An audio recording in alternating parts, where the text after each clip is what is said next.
কী হলো? দেখুন, মূলত আজকে আমাদের হলদিয়ার ওয়ার্ড ডিলিমিটেশন অর্থাৎ পুনর্বিন্যাসের যে কাজ ছিল সেই সংক্রান্ত ব্যাপারে ডিএম সাহেব আজকে অল পার্টি মিটিং ডেকেছিলেন। আমরা নির্দিষ্টভাবে 19 তারিখ পর্যন্ত ডেট ছিল, তার মধ্যে আমাদের কিছু ক্লেম ছিল, অবজেকশান ছিল এবং কিছু প্রস্তাব ছিল, সেটা আমরা দিয়েছিলাম। সেখানে মূলত আমাদের যে কথাগুলো ছিল যে 30টি ওয়ার্ড হোক নিয়ম মেনে, এটার ক্ষেত্রে আমাদের কোনো দ্বিমত নেই, কিন্তু কোন ওয়ার্ডটি ভাঙা হবে বা কোনটার সঙ্গে কোনটা যুক্ত করা হবে সেইটা নির্দিষ্ট করার বিষয় ছিল আমাদের।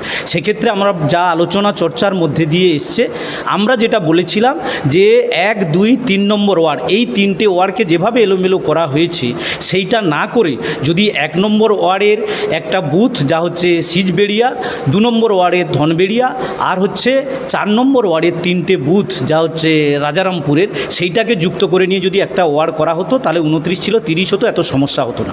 দ্বিতীয় আমরা একটা কথা বলেছিলাম, পৌরসভার মধ্যে সবচেয়ে বড় ওয়ার্ড হচ্ছে 22 নম্বর ওয়ার্ড। আমরা বলেছিলাম 22 নম্বর ওয়ার্ডটাকে যদি ভেঙে দেওয়া হয়, যেহেতু 30টাকে করা আমাদের প্রাথমিকভাবে লক্ষ্য, তাহলে সুবিধে হতো যে তাহলে 30টা হয়ে যেত, আর এত কিছু সমস্যার মধ্যে হতো না। যেহেতু 2027-এর সেন্সাস অনুযায়ী পুনরায় আবার ডিলিমিটেশন করবার সুযোগ থাকছে বা পুনর্বিন্যাস করবার সুযোগ থাকছে, তাহলে আজকের এই যে হিজিবিজি ব্যাপারটা হচ্ছে এইটা হতো না। আমরা সেই প্রস্তাবটা দিয়েছি। আরেকটা প্রস্তাব যেটা ওনারা 15, 19 এবং 18-র মধ্যে একটা করেছিলেন, আমরা সেটা বলেছিলাম মণিচকের ওই পার্টটাকে 20 নম্বর ওয়ার্ডের সঙ্গে যদি যুক্ত করা হতো তাহলে সুবিধা হতো। 15 এবং 19 এটা ঠিক থাকতো, এটাতে আর কোনো সমস্যা হতো না। আমরা আমাদের প্রস্তাব দিয়েছি।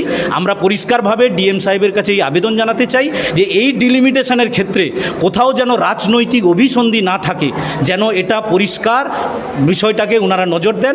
দ্বিতীয়, মানুষ যাতে কোনো সমস্যার মধ্যে না পড়ে, ওয়ার্ডের বাসিন্দারা যারা দৈনন্দিন ওয়ার্ডের কেন্দ্র হিসেবে ওয়ার্ড অফিসে কাজের জন্য যাবে, তাদের যাতে কিছু সমস্যা না হয় সেই বিষয়টা দেখার কথা বলেছি।